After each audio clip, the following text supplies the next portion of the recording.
Muito boa tarde, amigos de Viçosa e toda a zona da Mata Alagoana. Estamos começando mais um programa Vem Viver, trazendo o que há de bom no quesito a boa cultura fonográfica do nosso Nordeste e do Brasil.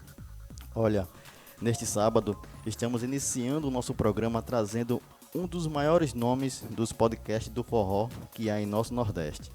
Ele que já foi saxofonista da banda Painel de Controle nos anos 90 e irá bater um papo conosco aqui, falando sobre a sua trajetória até o início do seu projeto Conversa Essa Podcast. Esse podcast ele é muito conhecido, gente. Se você não acompanha, após aqui o nosso programa, acompanha aí. Arlindo Orlando é o nome dele, falando diretamente do Ceará para todo o Brasil, por meio do prefixo 103,5 aqui de Viçosa. E aí, Arlindo, muito boa tarde.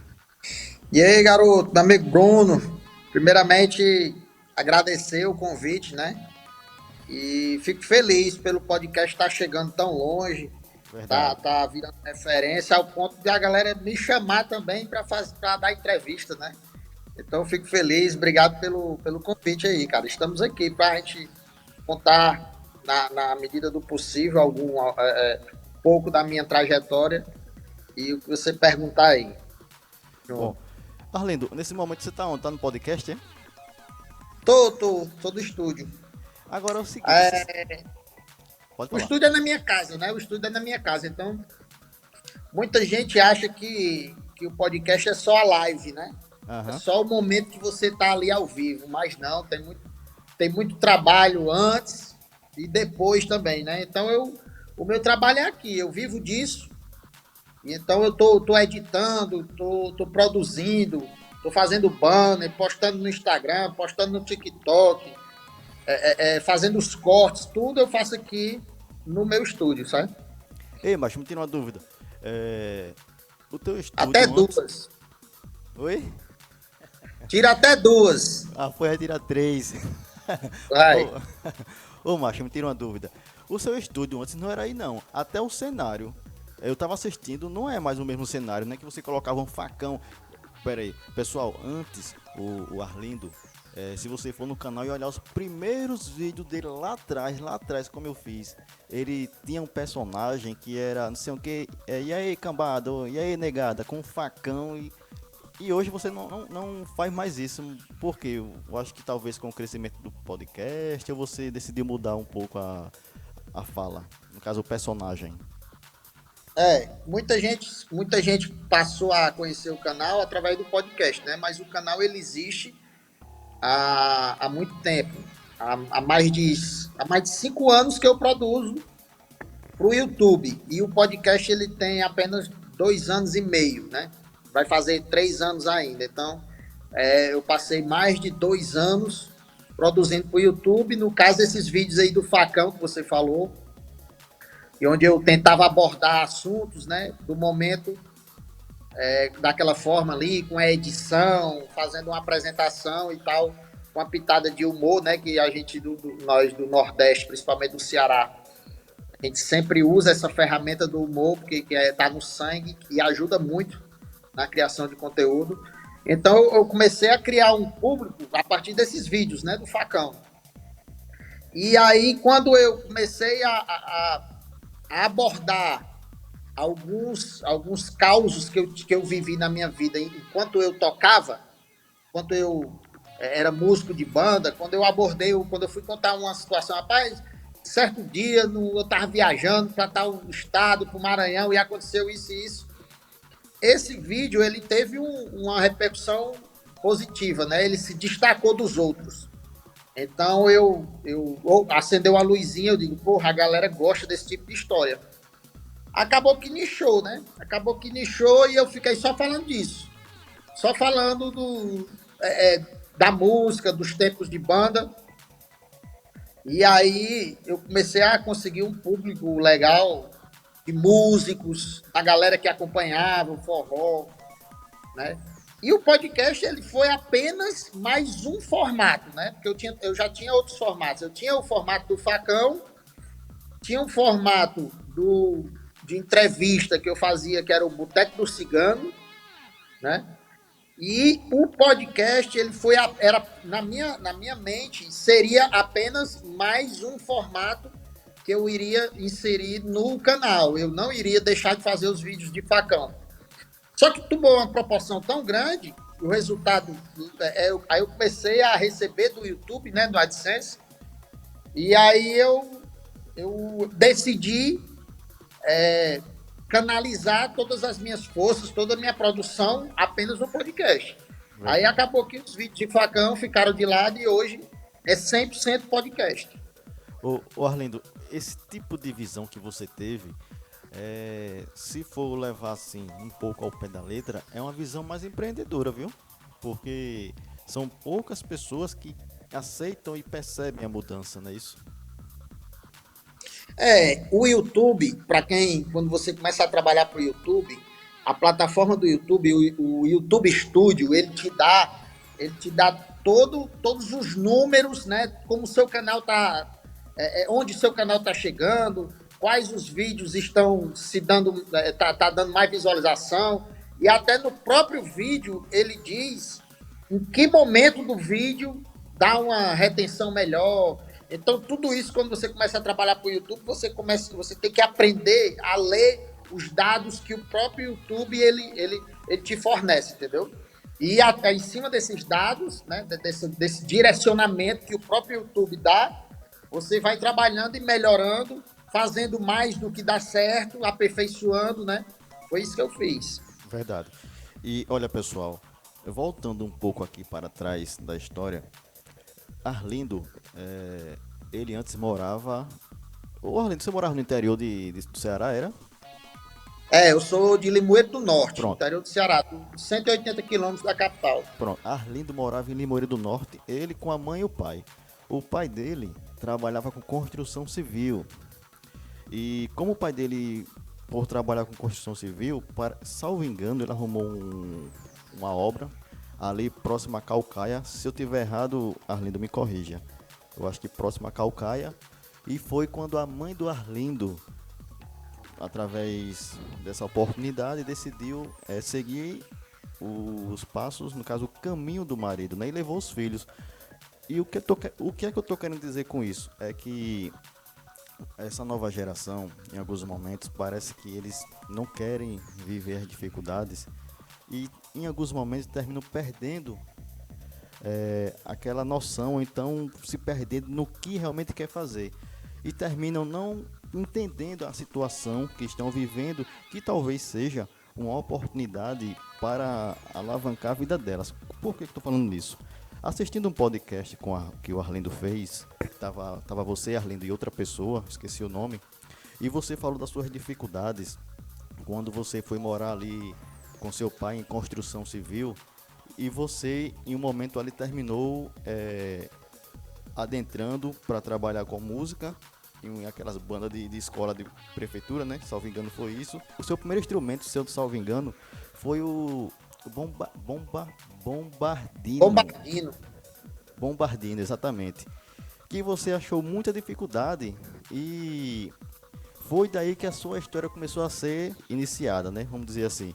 Nos fala um pouquinho sobre esse seu processo de dificuldade para poder ajudar um pouco essa geração nova aí que está começando agora e acha que às vezes a dificuldade é a situação que não vai permitir que ele cresça, mas ao contrário, a dificuldade é o momento em que ela quer te ensinar alguma coisa. Fala um pouco sobre esse processo da sua mãe para com seu pai, quando vocês trabalhavam ali em construção civil, até você chegar na Calcaia. Com certeza, foi bem frisado aí a questão da dificuldade. Assim, eu já falei muitas outras vezes, eu tive muita dificuldade em saber o que eu ia fazer da minha vida, né? Que profissão eu ia seguir. Já fiz já mudei de área várias vezes e eu acho que muita gente se identifica com isso também, né? Vai ficando velho sem saber que profissão seguir, não sabe direito o que é que gosta de fazer. E a minha vida toda eu vivi esse dilema, né? E que aí eu comecei na música, abandonei a música, aí fui para a construção civil, da construção civil abandonei, fui para o audiovisual, Aí dentro do audiovisual foi que eu comecei a produzir vídeo para o YouTube, né? Até chegar no podcast, né? E assim, eu ainda digo, cara, que eu nem sei se é isso. Não dá para mim saber se eu vou viver disso pro resto da minha vida, né? Principalmente quem vive de YouTube, de internet. A internet ela muda muito rápido, né? Ela é um formato que está bem hoje, amanhã já surge outro formato. Se você não se adaptar, você fica para trás. Então, essa mutação e essa mudança diária, você tem que estar ligado e tem que estar aberto a mudanças, né? Para se adaptar. Na questão da música, a minha primeira dificuldade foi com o instrumento que me deram, né? Me deram um bombardino, eu levei para casa e não consegui tirar som dele, que a gente fala assim, né? Não consegui tirar o som e fui buscar amigos que me orientassem, né? Para mim, naquele momento ali, para mim, eu achava que eu não ia dar para música, né? Eu não tinha noção que cada instrumento ele tem uma dificuldade e cada pessoa tem uma facilidade de aprendizagem para certo tipo de instrumento, né? Tem um cara que ele desenrola o instrumento de corda, mas ele não consegue o instrumento de sopro, né? Então, cabe a você procurar testar até você ver aonde você se enquadra, né? Foi o que eu fiz. Para mim, a primeiro momento, eu achei que eu não ia dar para música, porque quando eu peguei no instrumento eu não consegui fazer nada, eu digo, pronto, aí para mim eu achei que qualquer instrumento que eu pegasse, eu não ia conseguir, né? Mas aí o colega meu me falou, disse, não, cara, teste, você tá com um instrumento de bocal, tente um instrumento de palheta. Foi daí que eu fui pro, pro clarinete, né? Que foi a base para mim depois ir pro sax. Então, quando eu peguei o clarinete, eu já de primeira eu já consegui tirar um som. Aí já me clareou mais a mente. Eu digo, opa, é por aqui, né? Uhum. Aí eu caí para cima do clarinete. E depois do clarinete foi que surgiu a oportunidade de eu tocar um sax, que é muito parecido, né? Eu também não sabia. Foi um colega meu que disse, Arlindo, tem um sax aqui na banda, não tem ninguém tocando. Porque tu não vem tocar? Aí eu disse, rapaz, não sei tocar sax, não.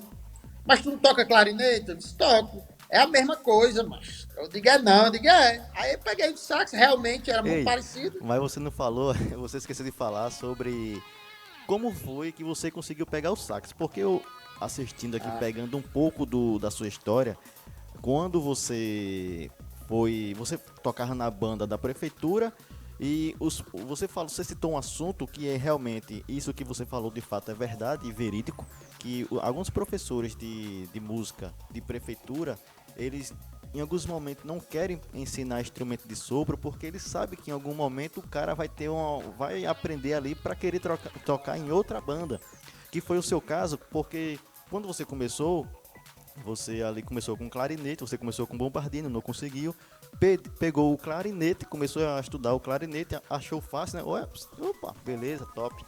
E terminou que um amigo seu levou você para um ensaio de uma banda e lá o dono queria uma pessoa para tocar sax e não tinha, e o cara foi e levou você. E naquele momento ali, eu assistindo esse podcast, o sax, salvo engano, se eu tiver errado, me corrija, o sax estava num case que parecia um caixão. Fala aí desse assunto. Cara, quando ele disse que tinha um sax, a primeiro momento, eu pensei que... Você ficou com medo de tocar, macho, que você disse que ainda bem que tá sem palheta.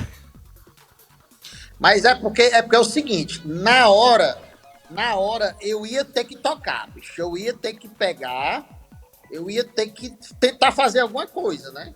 Uhum. O mínimo que eu iria conseguir, que eu conseguisse fazer no clarinete, eu ia ter que fazer no sax. Realmente eu fui preparado para fazer alguma coisa, mas eu não sabia. Eu não sei o que ia acontecer. Só que eu fui salvo pelo gongo, né? Quando eu cheguei lá, o sax estava muito destiorado, né? Não tava sem revisão, não tinha palheta, a boquilha muito ruim. Então, quando eu cheguei lá que vi a situação do sax, eu digo, opa, é aqui que eu vou escapar, né? Aí eu comecei a botar defeito no sax. Eu digo, rapaz, cadê não tem palheta, essa boquilha aqui não dá certo, não sei o quê. Aí o seu Raimundo, que é o dono da banda, disse assim, vixe, macho, tá desse jeito? Eu digo, tá, não tem condições de eu tocar, não. Aí, sei agora. Eu disse, não, agora sei, eu levo pra casa o sax e vou comprar a palheta, vou ver uma boquilha. E aí ele pegou assim, pois leve. E aí lá você. Tipo, o sax estava encostado lá há muito tempo, entendeu? Ele não tinha quem tocasse. Então ele me entregou e disse assim, tá aí, vai, arranja aí, se vira, né? Mas realmente eu fui na cara de madeira mesmo, sem saber, né? Eu nunca nem tinha pego no sax, né? Eu tinha Verdade. noção mais ou menos, mas eu nunca tinha soprado no sax, né? Exatamente. E olha pessoal, estamos falando aqui do estúdio Agreste Leilões, o maior estúdio do Nordeste num quesito agronegócio brasileiro. E nós iremos chamar agora um breve intervalo comercial aqui na sua Princesa FM. Voltaremos já. Muito bem, pessoal, voltamos aqui do intervalo comercial. Estamos falando diretamente do estúdio Agreste Leilões, o maior estúdio do Nordeste brasileiro no quesito agronegócio, em parceria, claro, com a maior da Zona da Mata, Rádio Princesa FM. Olha, estamos falando agora com Arlindo Orlando. Cara, se você não sabe quem é Arlindo Orlando, vai lá no canal dele, no YouTube, coloca Arlindo Orlando. É um dos maiores do Nordeste. Cara, o canal dele, ele já levou pra lá Emanuel Gugel, Mastruz com Leite, Kátia Silene, entre outros artistas, Rod Bala, DJ Ives, Home Mata. Esses aí são alguns nomes que você talvez já conheça e já ouviu falar. Então, Arlindo, voltando lá ao assunto da banda, gostaria de saber de você como foi o seu ingresso aí na painel de controle. Qual foi o ano? Como foi?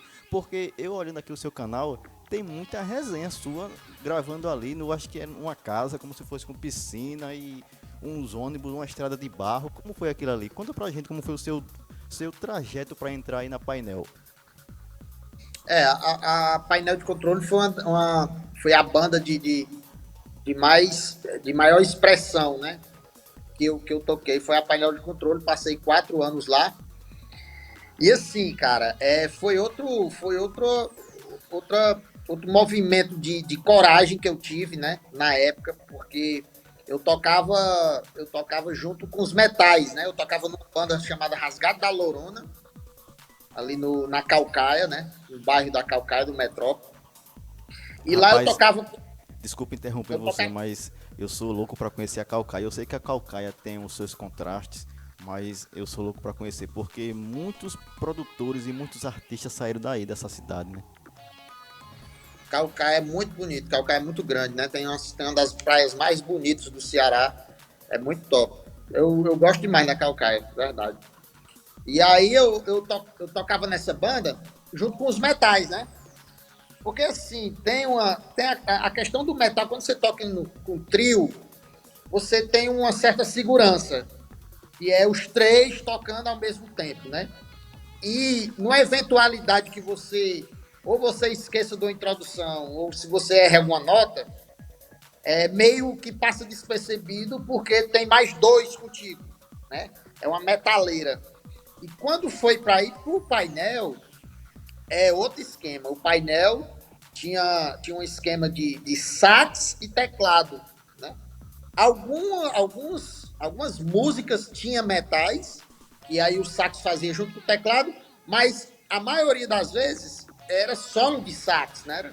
Era o sax naquelas músicas das antigas e tudo. E aí era uma responsabilidade grande, né? Você assumir solos de instrumentar o seu sol. Tipo, vai lá, cigano no sax, chamava isso aí lá e era só tu. Se tu errasse, já era, né?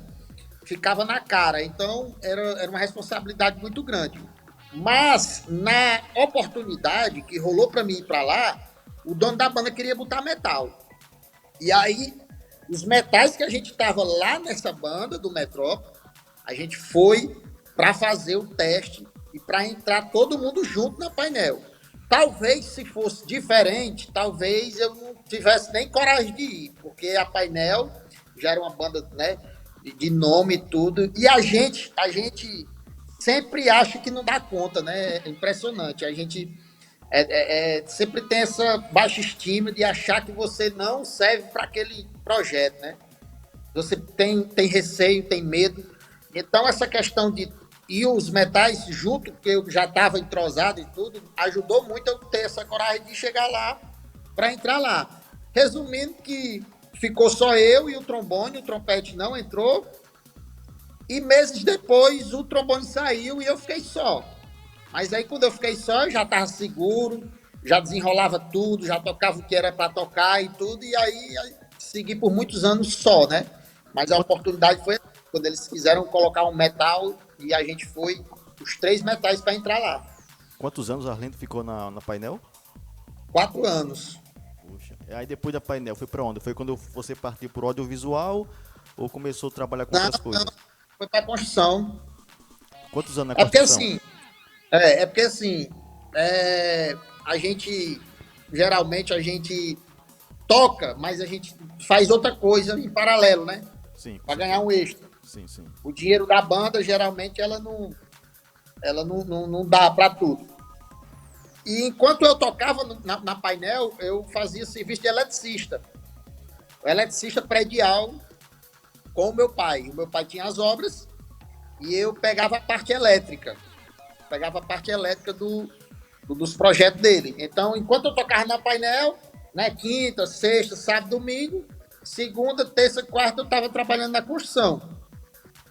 Quando eu saí do painel, eu ainda toquei em umas 3 bandas, passando pouco tempo em cada uma, mas aí é, a minha saída do painel é interessante a gente contar isso aí. Porque a minha família sempre ficava buzinando, né, na minha cabeça. Né? Rapaz, esse negócio de banda não tem futuro. Eu também era desmantelado dessa porra, irresponsável, e o dinheiro que pegava gastava com farra e tudo. E os pais da gente não vê isso, né? Disse, pô, que é que esse menino vai levar a vida desse jeito, só em festa, tocando, e o dinheiro que pega é pra farra, não sei o quê. Aí começaram a dizer, né? Esse menino faz um concurso, né? O tal bendito concurso, né? Concurso público, né? Aí foi, macho, eu me inscrevi num concurso público de guarda municipal de Fortaleza. Passou? Só que eu não estudava, macho. Eu fiz só a inscrição, gastei dinheiro lá com as apostilas, mas não estudava. Resumindo que eu não passei. Mas o bendito dia da prova foi definitivo para mim sair da banda, né? Eu tinha avisado, eu disse, ó, a prova é no domingo, dia tal, no domingo, eu vou ter que fazer essa prova e tudo. E até uma semana antes, não tinha festa nesse domingo, não tinha. Tava show, tava tranquilo. Aí na quinta-feira, antecedente assim do final de semana da prova, apareceu uma viagem para Sergipe. Aí mandaram a mensagem, né? Viagem para Sergipe no sábado, retornando na segunda-feira. Aí eu, eita lasqueira, minha prova. E agora? Aí falei com o dono da banda, liguei pro dono da banda. Aí fui contar a situação. Rapaz, o homem me esculhambou de todo jeito. Me chamou de irresponsável, ele sabia que eu ia dar um cano nele, não sei o que eu não podia fazer isso. Só, mas que na minha visão dava, porque assim, o tecladista, ele sabia tudo, ele sabia tanto os solos dos metais, como o solo do sax, no próprio teclado. Hoje em dia, né, tudo feito no teclado, né? É, verdade. Aí eu peguei e disse assim, rapaz, uma festa só, dá pro tecladista desenrolar isso aí pra mim. Eu ainda pedi, rapaz, faça esse favor, preciso fazer essa prova. O tecladista desenrola aí meu solo, ninguém nem vai nem sentir falta, não. Ô Um show Arlindo, só. e nessa época já existia sampler já? Pra ele fazer aquela Não, criação não, ali? não. Eu Era no usava pau não, mesmo. era o solozão daquele do sax de teclado mesmo, né? Não, se fosse naquela época eu não tinha nem emprego, mano. Verdade, porque hoje tudo é É, eletrônico. ninguém bota mais os Ei, caras pra tocar mais, grava no mas, estúdio, leva gravado e pronto. mas agora a gente tá vendo outro cenário, viu? Outro cenário aí, por quê? Algumas bandas já estão voltando com os metais. Acredito que você já tenha observado aí. E isso é só aquele período em que as bandas cortaram os metais, foi só um período curto. Eu sabia que os metais iriam voltar. Eu também tenho essa esperança, né? E acredito que tudo é muito cíclico, né? Tudo as coisas, tudo elas mudam, mas elas acabam voltando, né? Eu acredito que o músico em cima do palco, ele é insubstituível, né, cara? Teve essa questão do uso, da redução, né, na pandemia e tudo. Uns alegaram custo, mas os caras, principalmente as grandes bandas que ganham muito dinheiro, essa aí não cola, né? Negócio de cortar custo não cola, né, bicho? Mas aí o músico em cima do palco é insubstituível. Né? Aí o que foi que aconteceu? Ele disse que se eu não viajasse, eu tava fora da banda, né? Aí como eu já tava meio saturado, eu já tava pensando em sair da música, eu digo, pois tá beleza, tá tranquilo, eu vou fazer minha prova. Aí pronto, ele disse, pois não precisa vir mais não, eu, tá bom. Aí não fui mais. Aí, resumindo, fui fazer a prova, não passei, fiquei sem o concurso público, fiquei sem banda e fiquei desempregado, sem nada. Mas e aí, depois desse período aí desempregado, sem banda, sem o concurso público, aí você Construção. começou na construção de novo, né? No Fui caso, pra continuou, construção. né? E depois da Continua construção, construção e banda, né? Eu ainda passei por umas 3 bandas. Passei pelo Forrofá, Forró Remexe, Forró Love. Foram algumas das bandas que eu passei tocando, o tal dos freelance, né? sei. Nada Ô Arlindo, certo, você não. também tocou um Forró Bala, foi? Balas do Forró. Balas do Forró, tocasse lá também? Balas do Forró foi antes do painel, né? E foi. Foi, Mas foi bem antes do painel. O Balas do Forró tem alguma coisa a ver com o Rod? O Rod Bala, ele tocava Percussão. percussão e bateria lá. Na época que eu toquei nos Balas, ele tinha 2 batera, que era o Denis Brito, que era filho do dono, e tinha o Rod Bala, né? Sim. E eles revezavam na batera do Balas do Forró. Tocava um pouco, depois o outro ia para percussão, um ia para percussão e outro ia para batera. E nessa época o Rod Bala tava lá na percussão e na batera também, né? É tanto que esse nome que ele herdou foi dessa banda, né? Muitas pessoas que passaram por lá herdaram esse sobrenome de Bala, né? Dos Balas do Forró. Tanto o cantor Paulo Bala, chamado Paulo Bala, e o Rod Bala também, que herdaram esse nome da banda. É aí sim, aí agora seguindo, você depois aí desse período aí da construção civil, você citou em algum momento da sua vida, em um podcast, que você começou a trabalhar, trabalhar não, desculpa, você fez um curso de rádio e TV, após o curso rádio e TV você adentrou aí no audiovisual. Qual foi a empresa e como foi esse processo aí? Durante a construção civil, eu não estava feliz, né, cara? Eu nunca quis construção civil, né? A construção civil sempre esteve presente na minha vida por causa do meu pai, mas eu nunca gostei muito. Eu ainda fiz um curso de técnico em edificações, trabalhei com ele em muitas obras, mas eu não gostava daquilo, né? Não gostava daquele ambiente de construção. Aí foi onde eu me inscrevi no curso superior, né? Rádio, TV e internet, que foi o que eu achei mais próximo do audiovisual, né? Na questão não era nem rádio, eu nunca tive essa vontade, essa visão de trabalhar no rádio, mas sim com vídeo, né? Com vídeo, com imagens, com foto, eu sempre gostei de mexer com imagem. E nesse curso ele tinha várias cadeiras e falava muito do audiovisual. Aí por isso eu me inscrevi nesse curso e fiz, não me formei, ficou faltando o TCC, e quando chegou para entregar o TCC, eu desanimei, não entreguei e parei, né? Mas assim, o curso total... O que foi que eu no TCC, macho? Rapaz, velho, é aquele negócio de pesquisa e de escrever, bicho. Primeiro, né, uma coisa que eu indico para todo mundo que for fazer um curso superior, assim que terminar as cadeiras, faça logo o TCC. Se você disser assim, vou dar um tempo, vou pegar umas férias aqui para mim fazer o TCC, você não faz mais nunca.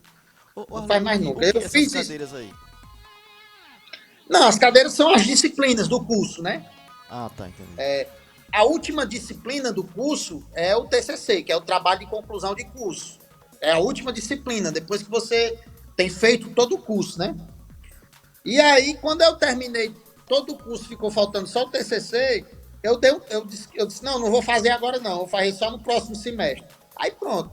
Nesse negócio de fazer só no próximo semestre, acabei que até hoje não fiz, né?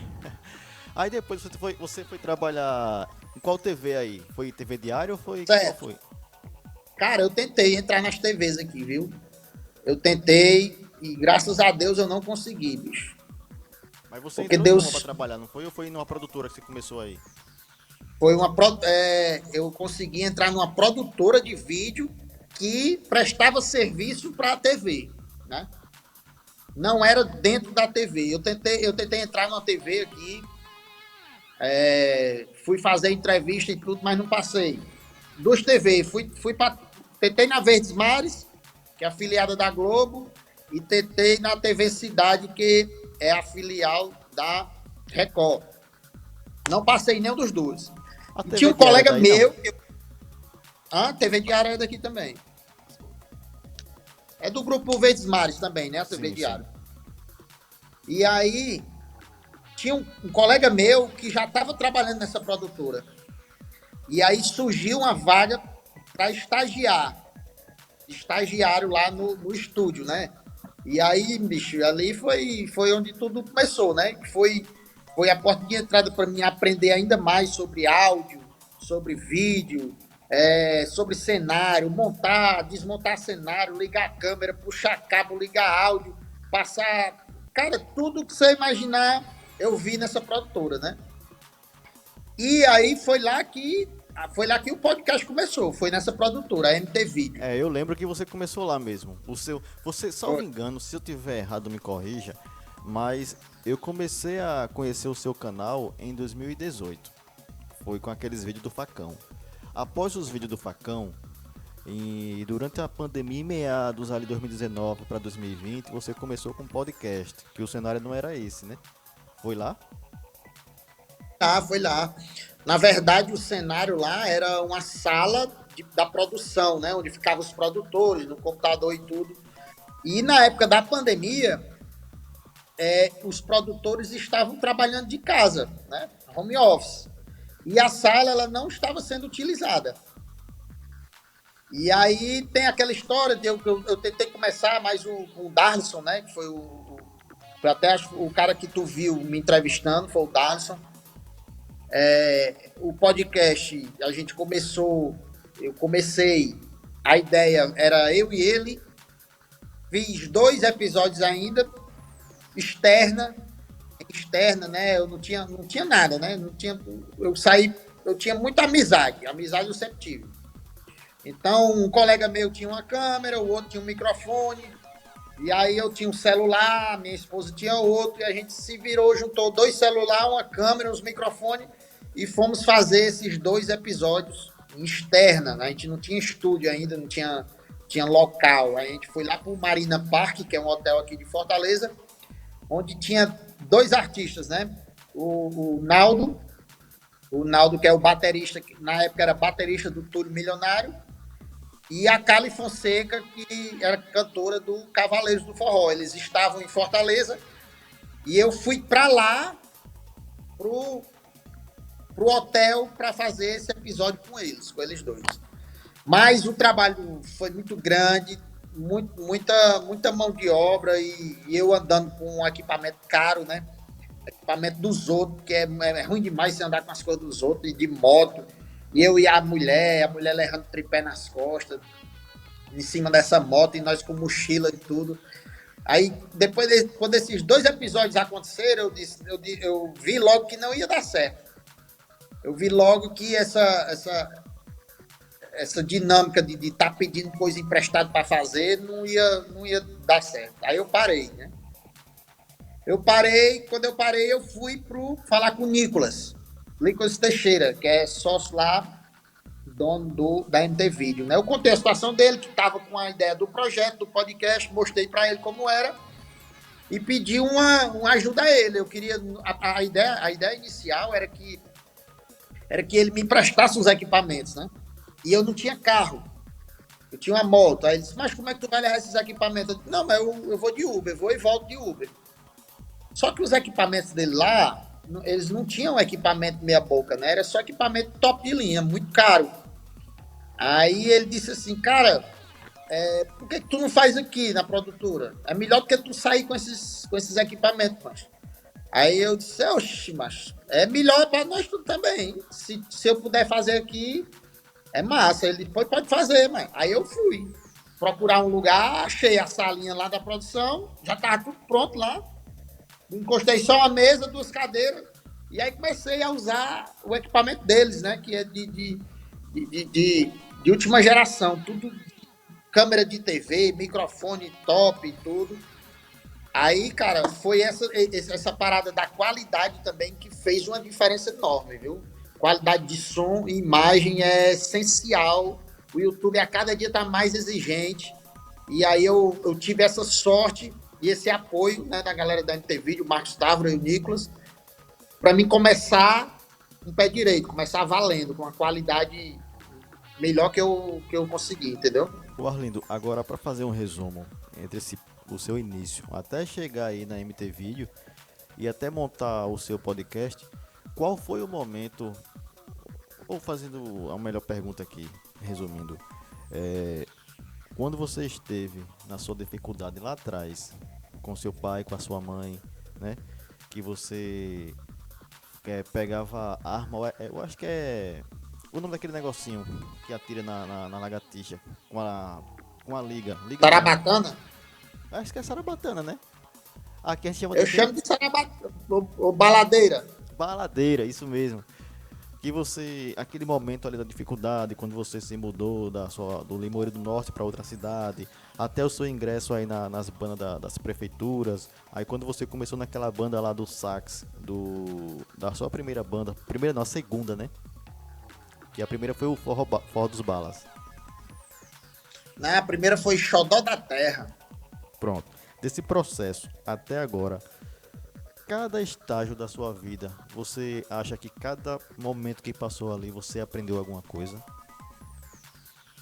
Cara, eu tenho até um vídeo que viralizou, eu tentando falar uns ditados, né? Que eu nunca sei direito falar os ditados. Mas eu dizia mais ou menos assim, que para onde você está hoje, você só está hoje onde você está pelo caminho que você percorreu, né? Por tudo que você passou.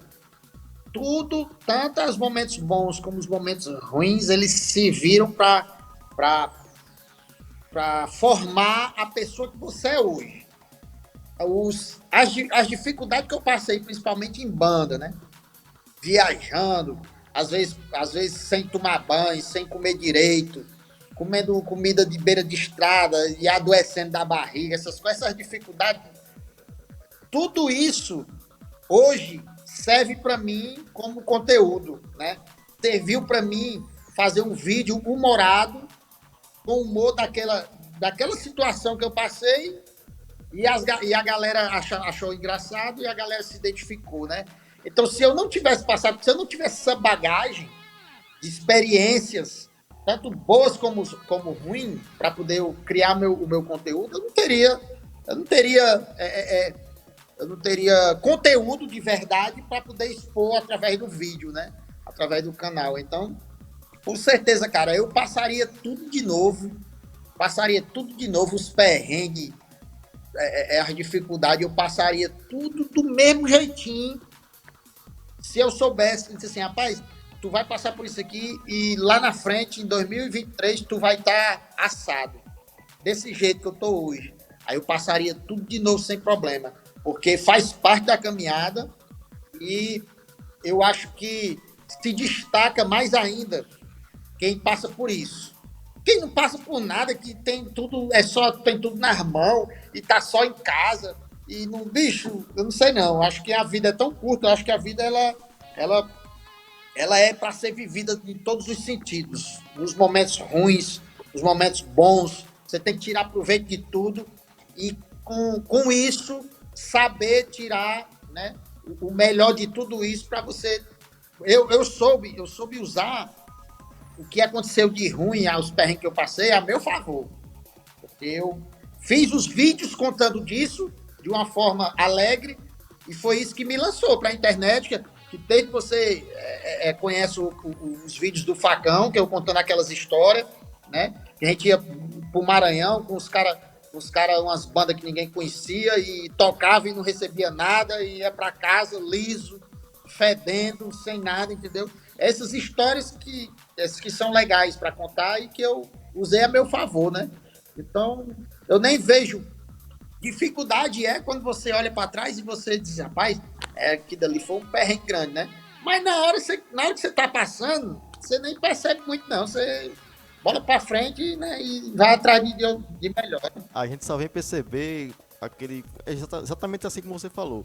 No momento da dificuldade a gente não liga, né? Tá nem aí, né? Tudo mais. Mas depois que passa, a gente olha um pouco para trás assim, poxa, lá, aquilo que eu vivi lá atrás, eu passei, foi para mim estar aqui hoje. Então. Viu, Bruno? E sabe por que eu percebo mais isso, cara? É de tanto escutar histórias. Eu escuto tantas histórias aqui que a pessoa diz assim, cara, tu é doido, eu passei uma dificuldade grande na minha vida. Isso e assado. Aí eu fico pra mim, eu digo pensando, poxa, isso aí também eu passei. E aí, quer dizer que isso aí é essa dificuldade toda? Pra mim, entendeu? Tipo assim, pra mim, claro, cara, eu sou um privilegiado. Eu acho que algumas, a gente não deve valorizar demais uma dificuldade sem ter sido verdadeiramente uma dificuldade, porque a gente sabe que a galera tem gente que valoriza, né? Não, eu quase não sei o quê. Não, cara, a vida é assim, bicho. A vida é assim, todo mundo vai passar por isso, cara. Todo Imagina, mundo passa por esse. imagina só a gente viver todos os dias a mesma coisa, todo mundo alegre todos os dias, todo mundo triste. Não, Ia ser chato demais de viver assim. é. A vida é assim, a vida é assim. Uns valorizam mais do que os outros, mas a questão de dificuldade, acho que todo mundo vai passar um momento da vida. Tem que saber lidar com ela e aproveitar ela para tirar alguma coisa de bom disso, né? Verdade, com certeza.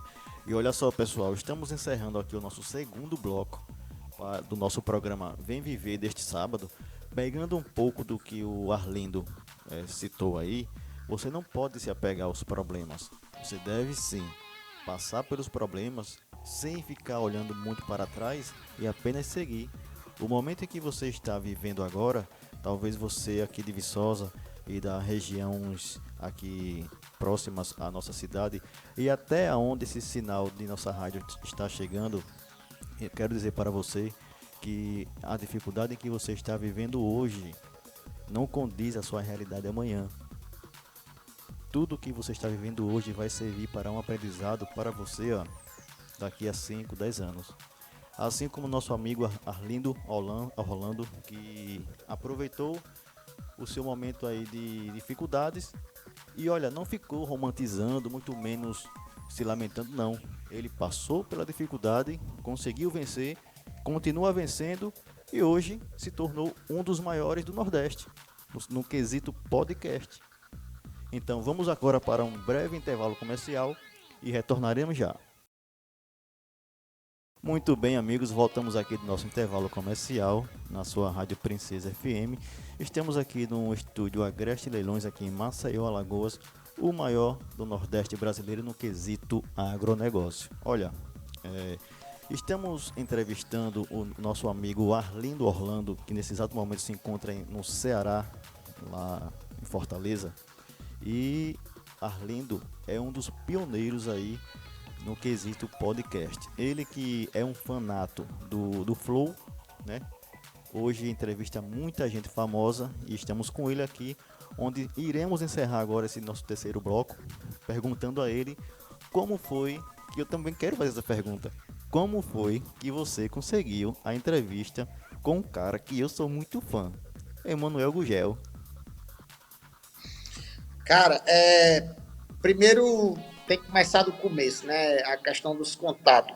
Como você falou, o meu canal ele já era um pouco conhecido antes do podcast pelo meio musical, pelos vídeos que eu fazia, né? Contando os causos que eu passei enquanto eu estava em banda de forró.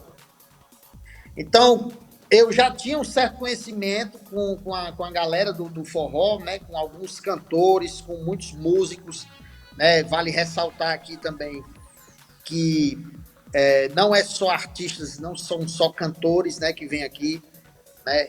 Quando eu trago músico, inclusive hoje, né? Que a gente está gravando aqui essa entrevista, eu vou receber o Sivuca, o sanfoneiro, foi o sanfoneiro do Solteirões com o Zé Cantor.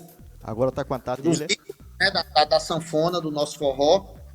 E assim, uma das maiores audiências que eu tenho aqui é quando eu trago músico. E foi mais uma inovação que teve, porque quem, quem entrevistava músico, só se fosse um Riquelme da vida, um Valci da vida, que iria dar entrevista, né? Com os caras realmente famosos. E eu comecei a trazer meus amigos, né? A galera que eu conhecia, né? O baterista, o sanfoneiro, o tecladista. Então, eu comecei pelos meus contatos, pelas minhas amizades dentro do meio musical, que eu já tinha. Cantor, músico, comecei a trazer essa galera. Então, além do público que já era da música na época do Facão, eu comecei o podcast continuando esse nicho, trazendo meus amigos músicos e cantores. A partir daí foi que eu tive a liberdade e o acesso para mandar mensagem, né? Tipo, cara, eu tenho um programa assim, assim, assim, um podcast. Ninguém sabia o que era podcast, eu nem falava podcast, porque se eu falasse podcast, o pessoal dizia logo, o que é isso? Eu sabia nem falar o nome, né? Cadcast. Cadcast. O pessoal... Eu não podia apresentar o programa para a pessoa, fazer um convite para a pessoa dizendo que era um podcast, porque ninguém sabia o que era podcast. Aí eu tinha que mandar um episódio. Cara, eu tô com um projeto assim, assim, a gente vem, bate um papo, sem resenha, sem roteiro e tal. Aí mandava um episódio, né? Geralmente eu mandava um episódio de um amigo meu que era mais famoso do que eu, né? E que a galera já conhecia e já tinha vindo no programa, né? Aí foi assim, aos poucos eu fui conseguindo trazer a galera. Para chegar até o Emanuel Gugel, eu esperei o momento certo de que, quando eu fizesse a abordagem a ele já soubesse quem eu era, entendeu? Então, eu precisava que o meu projeto ele ganhasse um patamar de visibilidade, que chegasse até ele, né, de relevância, que alguém chegasse para o Emanuel Gugel assim, rapaz, o Arlindo Orlando conversa é essa, ele disse, eu sei quem é, já assisti, pronto. Eu tinha que esperar esse momento, até para mim não levar um não, como também ter o interesse dele de participar. Então, antes dele veio muita gente, veio o Zezo dos teclados, veio Batista Lima, veio Gleice Gavião, veio o Romy Mato, como você falou. Ixi, veio muita gente até chegar a hora de eu dizer assim, não, se eu convidar ele, eu acredito que ele tope. Né? Eu estava seguro de que no patamar que estava o programa, a possibilidade dele aceitar seria muito maior do que se eu não fosse conhecido. Então, eu já tinha o contato da filha dele, da Rebeca, né, que a gente já tinha trocado as mensagens, eu já tinha participado de algumas coisas lá, e até de um artista que ela estava agenciando, eu trouxe para cá. Então a gente já tinha um contato com a filha dele. Eu nunca tinha tido contato com ele, nada de nada, zero. Então tudo, até hoje, eu não tenho, o pessoal pensa que eu tenho o contato, o WhatsApp do Manuel Gugel. Eu disse, eu nem tive, nem tenho e nem preciso ter. Porque tudo foi através da filha dele, da Rebeca, da Lívia, da Ruth. Foi tudo através delas que eu fiz o primeiro contato, consegui marcar uma data, cheguei lá e fiz o episódio com o Manuel Gugel, entendeu? Então, antes disso, eu nunca tive contato com ele. E hoje, se eu precisar, qualquer coisa, é através dela. É através delas que eu consigo as coisas, entendeu? Ô Arlindo, aquela gravação que você fez com o Emanuel, aquele cenário ali daquela mesa, foi lá no estúdio dele? Da Sonzum Sat? É, o Emanuel Gugel tem essa peculiaridade. Ele não sai de lá para dar entrevista. Pode ser, pode ter até uma história engraçada que ele conta da Xuxa. A Xuxa queria conhecer ele, aí não sei o que foi que ele disse assim, pô, mande ela vir aqui. Aí disse, não, é pra pessoa ir lá. Ele disse, não, se ela quiser, ela que vem aqui. E é mais ou menos assim, entendeu? Ele pode ser a Globo, pode ser quem for, se quiser um momento com ele, gravar alguma coisa, uma entrevista, tem que ir lá na Sunzum. Ele chega cedo, 5 horas ele já tá lá, né? E quem quiser gravar qualquer coisa com ele tem que ir lá. E eu já sabia disso. Quando eu entrei em contato, eu já sabia que eu teria que levar toda a minha estrutura para lá, entendeu? Mas vale a pena demais, iria quantas vezes fosse preciso, porque ele é um cara realmente que está além do nosso tempo, né? Sempre esteve e ainda está. Eu nunca recebi tanta mensagem na minha vida depois do episódio dele com ele, e a repercussão muito grande. Todo mundo do forró quer escutar o Emanuel Gugel, quer saber o que ele tem para dizer, quer saber a opinião dele sobre as coisas, quer escutar as histórias que são. A filha dele fez um podcast só com ele, quase 10 episódios, e ele conta muita coisa e ainda não contou tudo, entendeu? É muita história, é muita. Contou Muito não, porque muitas coisas mentir. que eu faço hoje, que eu faço e sigo, algumas coisas eu sigo porque eu já escutei em alguns momentos ele falando. Então tá que o podcast que você gravou, eu assisti todinho, eu disse, caramba, aqui tem mais alguma coisa para extrair. Mano, é um cara de um conhecimento, e sem falar da cabeça empreendedora que ele tem, né? Tem demais, cara, tem demais. Se for. Quantas pessoas forem lá falar com ele, vai extrair alguma coisa diferente que ele ainda não falou, que o outro não conseguiu, porque é um poço que não seca, cara. É um poço de conhecimento, de histórias que ele não seca, não tem vazão. É impressionante. Qual foi a sua entrevista mais polêmica aí? Eu lembro que você levou o Riquelme, aí teve um corte que os pessoal queria muito ouvir e saber, né? Foi aquela saída dele, no caso a saída da Solange, a quebra de parceria, né, entre ela e o Xande. Aí depois Solange levou o Riquelme e teve um probleminha, não vou dizer problema, mas houve uma polêmica aí entre a saída do Riquelme da banda Solange, né? Solange Almeida. E esse momento em que você levou o Riquelme aí para os estúdios do podcast, foi um momento muito aguardado? Já houve alguma polêmica com algum artista aí? Teve uma polêmica também sobre aquela música que estava no auge, e ficou assim, a música é minha, o Romy Mato dizendo, a música é minha, e o outro, não, é minha. Já aconteceu isso, muita polêmica? Cara, já tiveram alguns, certo? Isso é uma coisa, isso é um assunto complicado, porque eu vivo disso aqui, certo? Eu vivo disso. E aqui eu sou o único que vivo disso. Então tem muita gente que faz podcast, mas não depende do podcast. E assim, vem muita gente dar palpite. Arlindo, você tem que fazer isso, tem que fazer aquilo. Mas a gente escuta, claro, mas só sabe, cara, só sabe o que tem que ser feito e como ser feito o dono, macho, quem tá vivendo, quem tá dentro. Eu tô dentro disso aqui todo dia, e pela experiência, eu é que sei como que eu devo levar. Então tem muita gente que acha que eu tenho que cavar mais polêmica, que outro programa que tem polêmica é melhor, mas eu já tive algumas experiências com polêmica aqui e eu não quero mais, entendeu? Eu não quero mais, porque dá audiência, dá que é uma beleza. O público gosta que é uma beleza.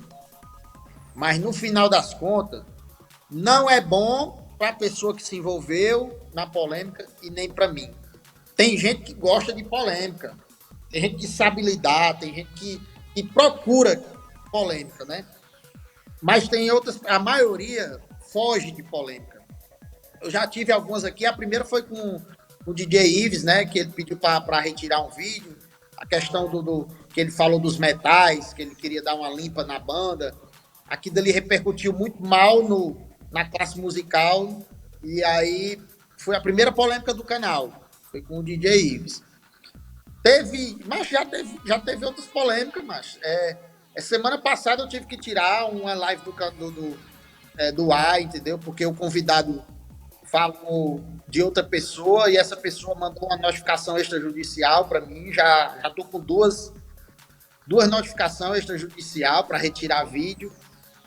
E aí eu fiquei triste quando eu vi uma cantora muito conhecida do forró. Quando eu fiz um convite aqui para um artista, e eu fiquei sabendo que ela mandou uma mensagem para esse artista. Disse assim, ó: ei, se eu fosse você, eu não ia não.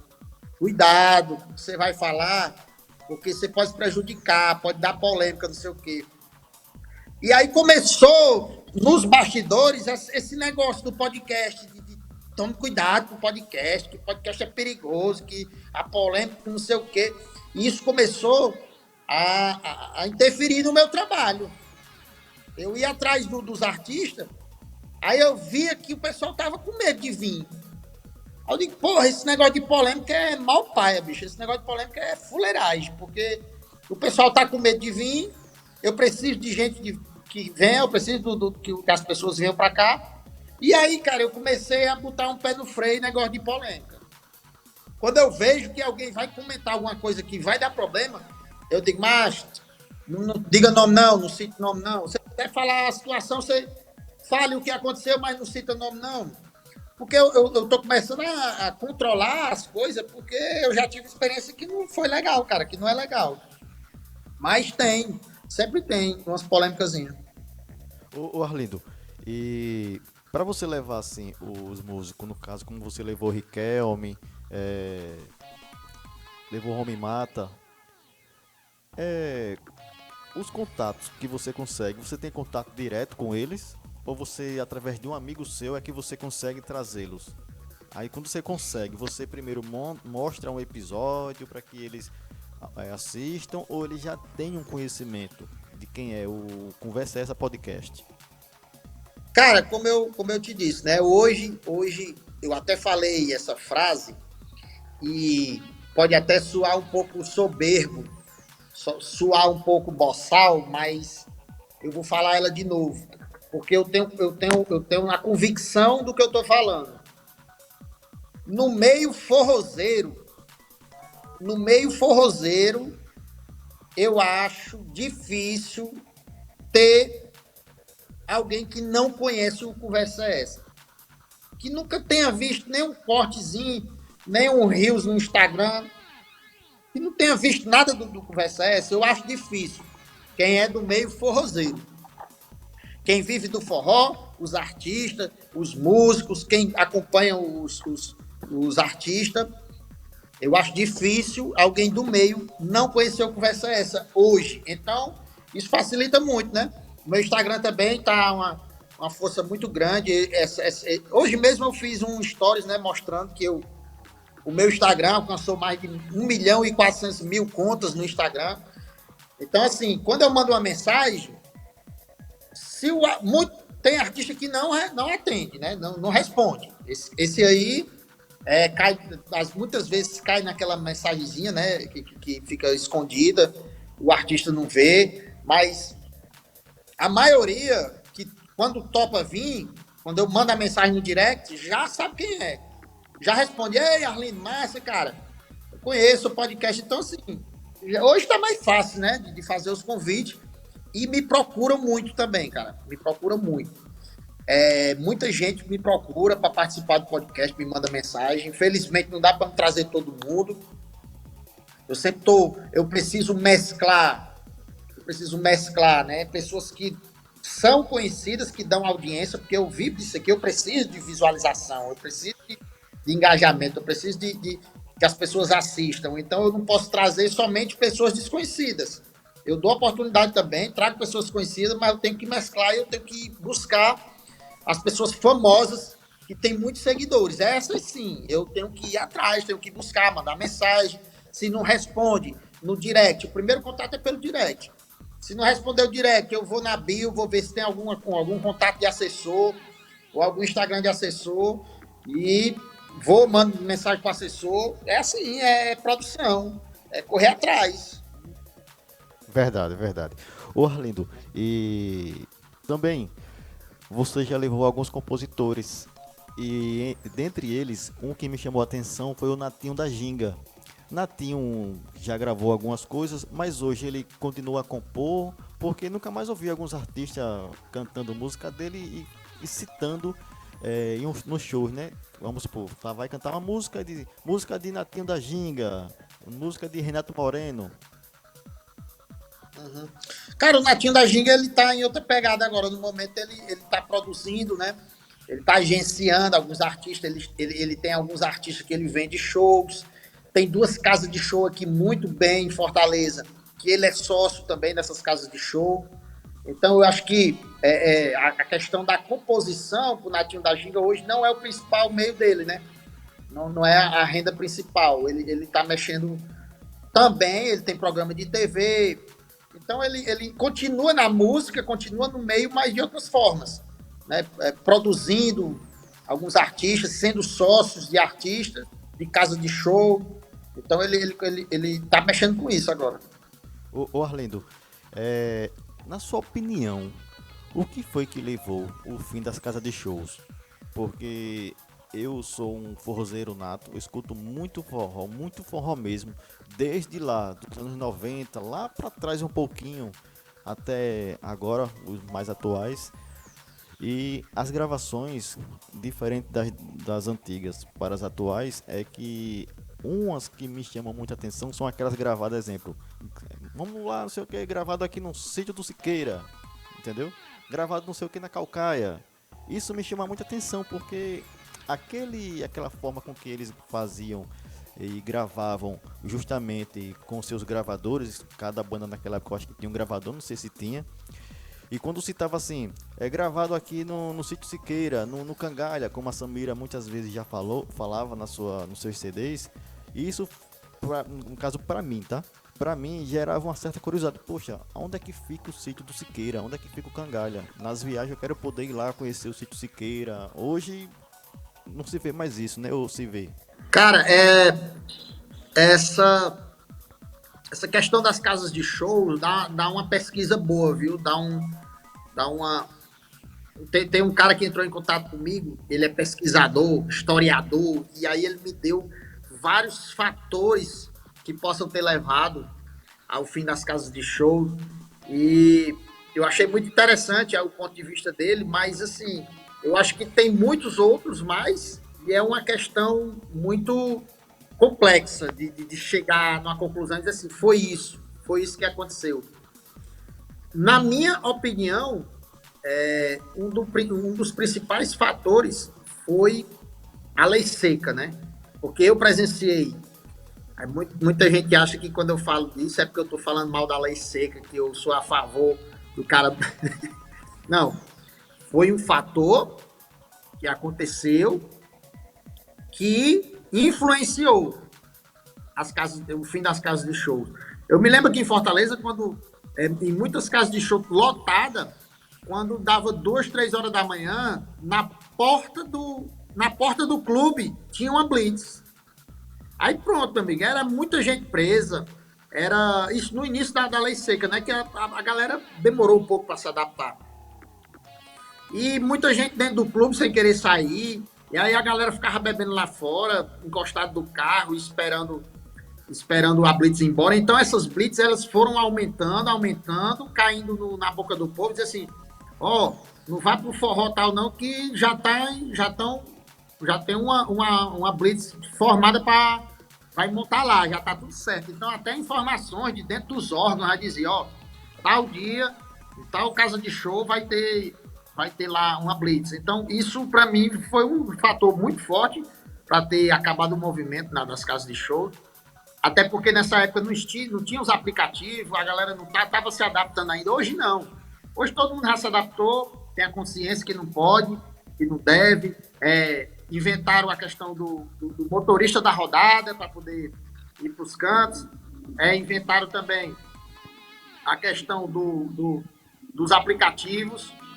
E aí, assim, os aplicativos, hoje em dia está todo mundo adaptado, mas na época eu acho que foi uma das coisas que pesou muito. E outra, né? O monopolismo aqui das produtoras, né? Que detinham o poder das grandes bandas, as bandas que realmente levavam um pouco para as casas de shows, só tocavam nas casas de show que era parceiro deles, que eles tinham porcentagem em cima, então as outras não conseguiam levar a atração que colocavam público. Cara, é tanta coisa, bicho, é muito complexo esse assunto aí, viu?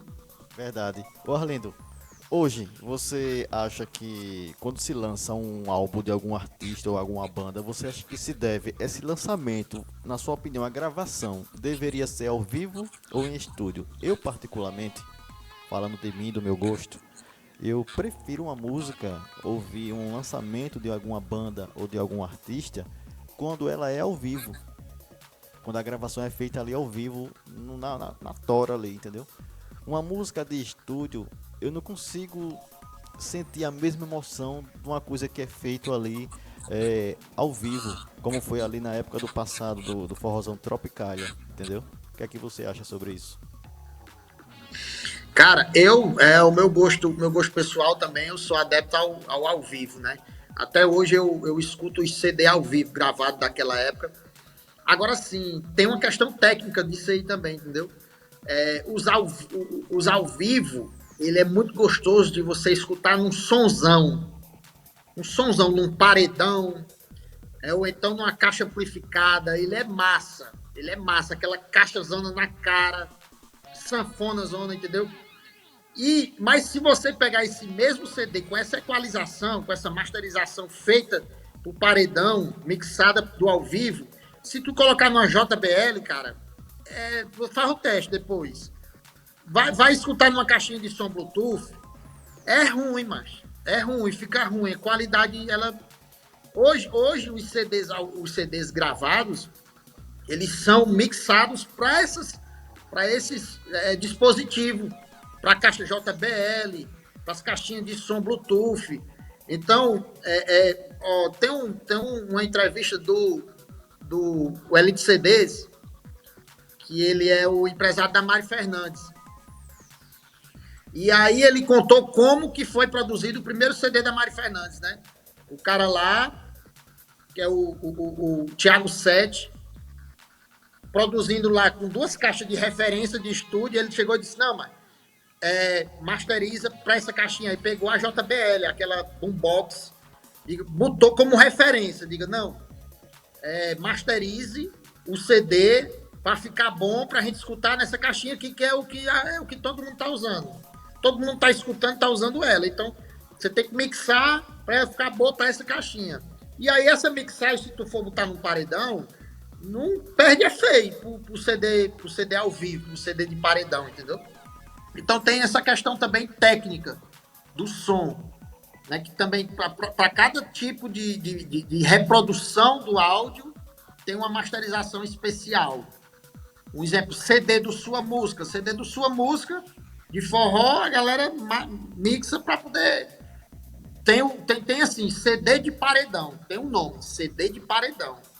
E tem o CD normal para você escutar nas caixinhas Bluetooth. Tem as duas masterizações, porque tem essa diferença técnica também na hora de produzir o CD, né? Mas eu, pessoalmente, eu gosto mesmo do ao vivo. Verdade, eu também, particularmente, eu prefiro ao vivo. Ô Arlindo, hoje aí no seu podcast, agora, atualmente, quem é que faz os seus cortes, os seus reels, suas edições, a sua live? Quem é que faz? É você? Você tem algum colaborador ou é você e outra pessoa, sozinho? Macho, eu tenho aqui ajuda na live. Na hora do ao vivo, a minha esposa trabalha comigo. Desde o começo ela tá com você, né? Desde o começo. Mas, no restante, qualquer outra coisa que você perguntar, sou eu. Tudo, corte tudo. Qualquer coisa que você imaginar, Meu sou Deus. eu. Rapaz, eu acho que é o dia todo trabalhando, né, Arlindo? Tá aqui o computadorzinho aqui. Tô editando, É top, cara. editando. Agora É, sim, cara, é complicado. Essa situação é complicada porque, assim, eu tenho mais de 20 lives, mais de 20 lives sem cortes. Que eu não consegui caramba. fazer cortes, entendeu? Então, e aí foi acumulando. Acumulando, se eu passei umas 2 semanas sem conseguir fazer, chefe. Aí foi de 2 semanas dessas, foram 6 lives durante 2 semanas, e foi ficando para trás, foi acumulando. Então hoje, infelizmente, eu não consigo fazer cortes de todas as lives. Eu escolho uma live, eu escolho um corte que possa render mais, mas não tem como fazer de todas as lives, cara. Porque é muito trabalho, é muito trabalho. Eu já tentei, meu primo já me ajudou algum momento, mas aí não teve como continuar. Até porque a gente também é a questão de pagar, né, cara, um funcionário. Você não tem como pagar um cara Verdade. bem, não tem como pagar bem. E se você não tem como pagar bem, você não tem como exigir. E o corte, ele tem uma especificidade muito grande, cara. Você tem que ter um tato. Você tem que ter uma manha para saber qual assunto vai render, em que momento o corte começa, em que momento o corte termina. Então, isso aí não é qualquer pessoa que vai chegar e só sair picotando, picotando e cortando e soltando, né? Tem que ter um trabalho de curadoria, você tem que assistir, tem que saber qual é o corte. As capas dos cortes dá muito trabalho, às vezes é o que demora mais. Que tipo de letra, que tipo de frase você vai colocar? Muitas frases eu coloquei, já deu problema. O cara, ei, macho, eu não falei isso. Eu digo, falou, macho. Falou, tá entre parênteses, é uma frase sua, você falou isso aqui. Não, mas isso aí vai me complicar, muda isso aí. Aí eu pego e mudo a capa, muda o título, às vezes tiro o vídeo do ar, então dá um trabalhozinho, dá muito trabalho, não é simples não. E aí eu tive essa dificuldade de conseguir gente, cara. Já tentei umas 2 vezes, mas como eu falei, o profissional, o cara, as 2 pessoas que eu consegui, eu tive que treinar, não sabia usar nunca tinha tido acesso, né? Contato com software de edição, então eu tive que ensinar, então dá um trabalho. E se for pegar um cara profissional, o custo é alto, né? Então eu prefiro continuar fazendo da minha forma aqui até onde der, né? Verdade. Pegando um pouco do gancho do Arlindo, gente, uma coisa que ele citou aí quando eu perguntei com quem ele trabalha, se ele paga alguma pessoa, ele citou a esposa.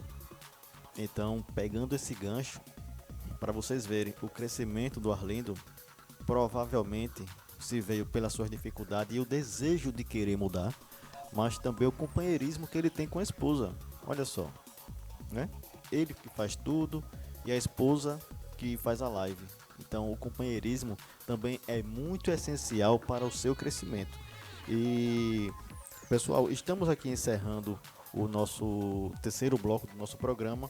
Gostaria muito de agradecer, primeiramente, a Deus e que Deus abençoe imensamente a vida de todos vocês. Também agradecendo aqui ao Rodrigo Loureiro, que é o dono majoritário aqui do Estúdio Agreste. Também agradecer meu parceiro, amigo Arlindo Orlando, na qual eu sou muito fã. Comecei seguindo seu trabalho ali em 2018 e isso me chamou muita atenção, porque apesar de eu ser um apaixonado pelo forró, nunca toquei em banda, né? E um pouco do que você falava ali, Arlindo, me chamou muita atenção pela espontaneidade de ser uma coisa engraçada e também, não sei se ninguém nunca falou pra você, mas pelo sotaque. Não sei o que, negado, não sei o que, cambada, macho, não sei o que. Isso me chamou muita atenção por esse sotaque do Ceará, né? E eu gostaria muito de poder te agradecer, deixar claro aqui para todos da nossa Zona da Mata que eu tentei contato, sim, eu tento contato com muitos artistas locais, mas como o Arlindo falou que também isso acontece com ele e também acontece comigo, tá? Em alguns momentos eu mando mensagem e às vezes o artista não visualiza e às vezes quando visualiza não responde. Então, devido a isso, eu recorri para fora do nosso estado. E estou aqui com o Arlindo Orlando, que foi a pessoa que eu sou fã e que me atendeu. Então, devido a isso, Arlindo, muito obrigado. Sou muito fã da sua história, sou muito fã do seu podcast e muitas coisas que você viveu me inspira a querer viver algo extraordinário da nossa vida, né? Cada dificuldade ali, sempre pegando as coisas boas da vida para poder alavancar nossa carreira. Muito obrigado. Cara, eu que agradeço, bicho. Eu que agradeço o convite. Obrigado pelas palavras, obrigado por acompanhar o canal. E essa dificuldade que você tem aí, eu entendo perfeitamente. E eu tenho um conselho para te dar. Não deixa de fazer, vai fazendo com quem quer vir. Eu passo por isso. Eu chamo muita. Tem artistas aqui que são da minha terra de Limoeiro, que eu sou fã, que são dos caras que eu queria trazer até hoje, não consegui. Mas nem por isso eu vou deixar de fazer. Eu vou atrás de quem aceita. Né? Os que não aceitam, eu vou botando de lado e vou atrás dos que aceitam. Até quando eu conseguir um certo patamar dessa pessoa que não aceitou, ela vai passar a aceitar. Né? Então, não deixe de fazer, porque procure de 10 mensagens que você mandar, 2 vai aceitar. Você vai lá e faz com essas 2. E vai mandar mais 10 mensagens para conseguir mais 2 pessoas. Se Verdade. for preciso mandar 20 mensagens para conseguir 2, você manda as 20. Consegue 2, já fez com as 2? Manda mais 20 para conseguir mais 2. E assim vai caminhando. E o segredo do negócio é não desistir, né? Verdade. Então, cara, muito obrigado. Vida longa ao seu projeto. Um abração para toda a galera aí de Alagoas.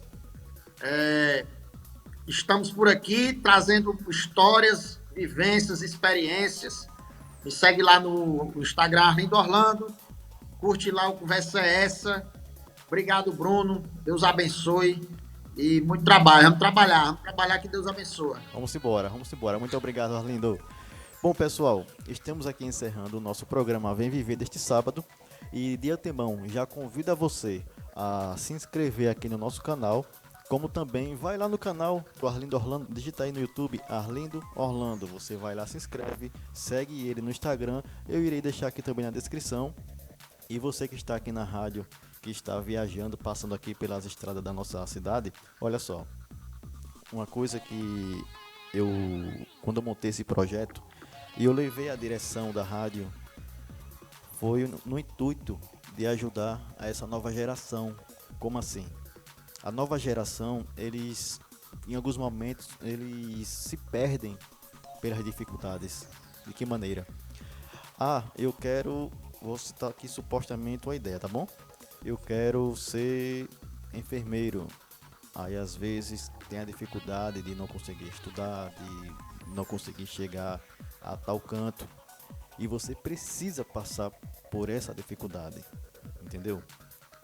Então foi esse o motivo que me instigou a montar esse projeto, que é ajudar essa nova geração, trazendo experiências de outras pessoas para que motivem vocês dessa nova geração a continuarem e a não desistir por conta da dificuldade, porque a dificuldade vem para todo mundo e você tem que ter a mente boa e saudável para entender que o momento da sua dificuldade não condiz, não é o que vai dizer hoje o que será você amanhã. Eu estou passando por essa dificuldade, eu não vou conseguir. Calma, você vai conseguir sim.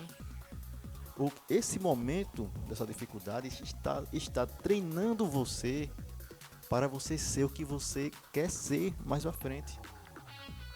O que você vive hoje de ruim, poxa, que coisa chata, não está dizendo o que você vai ser no seu futuro, não.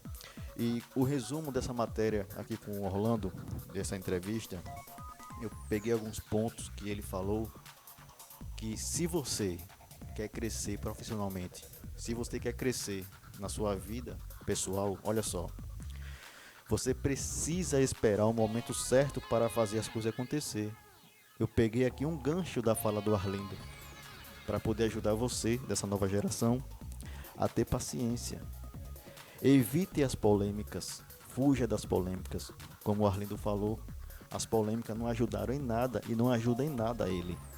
Então você deve fugir das polêmicas. Entendeu? E tenha cuidado também no que você vai falar e com quem você irá falar. Nem todo mundo que bate no seu ombrinho é seu amigo.